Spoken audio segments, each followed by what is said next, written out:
वादे जितने भारतीय जनता पार्टी ने किया, जो कहा उसे किया नहीं, जो किया उसे कहा नहीं। तो ऐसी दशा में जनता अपने को ठगी का शिकार महसूस करती है। और जब ठगी का शिकार महसूस करती है तो फूलपुर में तो लोकसभा के चुनाव में भी 18,000 मतों से लोगों ने जिताने का काम किया था। तो इतना बड़ा अंतराल है और मुस्तफा सिद्दीकी और अच्छे प्रत्याशी के रूप में हैं और जनता पूरी तरह से मन बना चुकी है, उसको जिताएंगे।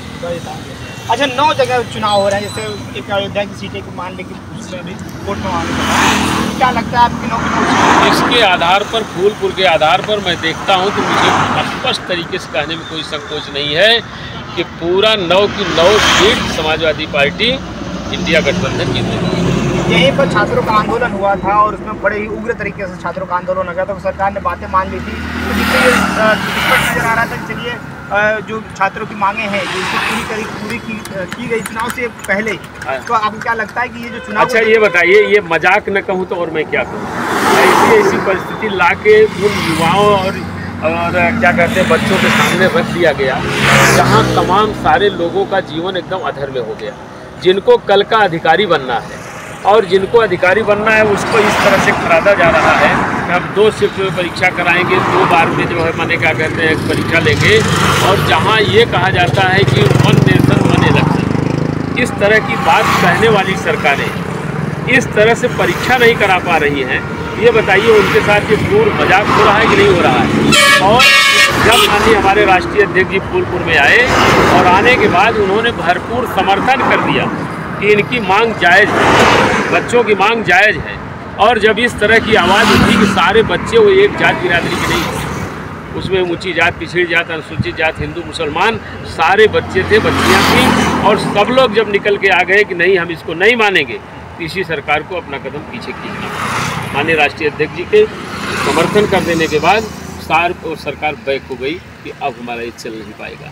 तो इसलिए जनता अपने को ठगी का शिकार महसूस कर रही है कि जिसको हमने बनाने का काम किया, जिसने हमसे वादा किया कि हम आपके हित के लिए काम करेंगे, नियम कायदा कानून बनाएंगे, वो जो कहे उसे किया।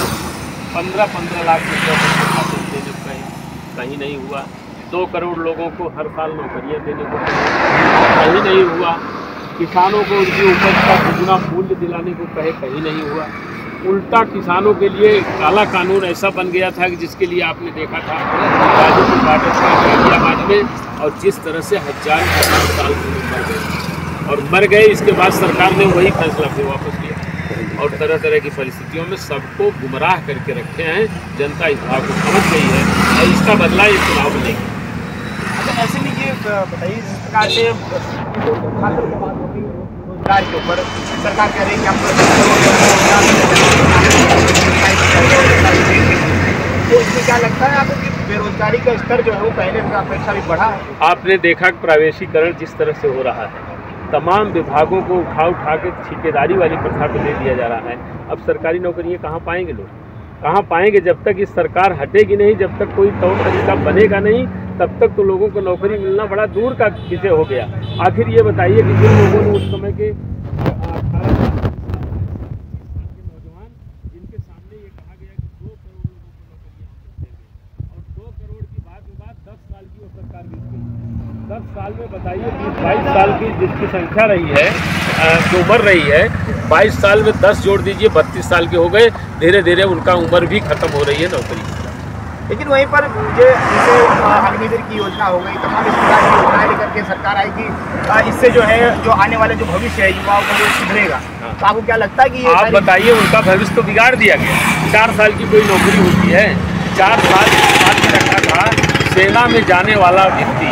मैं तो यहाँ तक कहूँगा कि खेत में किसान और सीमा के जवान वो बेचारा हो गया है। इस सरकार में बेचारा हो गया है और बेचारा होकर जीवन लोग व्यतीत कर रहे हैं। सरकार का हटना बहुत ज़रूरी है। सरकार हटेगी, दूसरी सरकार आकर के जिस तरह से हमारे माननीय राष्ट्रीय अध्यक्ष जी ने जाति धर्म और मजहब दल और पार्टी से ऊपर उठ करके सरकार जब बनी तो किसान रहा हो, गरीब रहा हो, नौजवान रहा हो, छात्र रहा हो, अधिवक्ता रहा हो, शिक्षक रहा हो, व्यापारी रहा हो, सबके लिए नीतियाँ और कार्यक्रम उसको लागू करने का उन्होंने काम किया। जब काम किया तो जनता अपने को अब ठगी का शिकार महसूस कर रही है, वो चाहती है कि बदलाव। तो ऐसे में फूलपुर कितने मतों से जीतने जा रहे हैं? फूलपुर तो मुझे अंदाजा लग रहा है 50,000 से अधिक मतों से जीत जाएगी। 50,000 से अधिक। धन्यवाद आपका।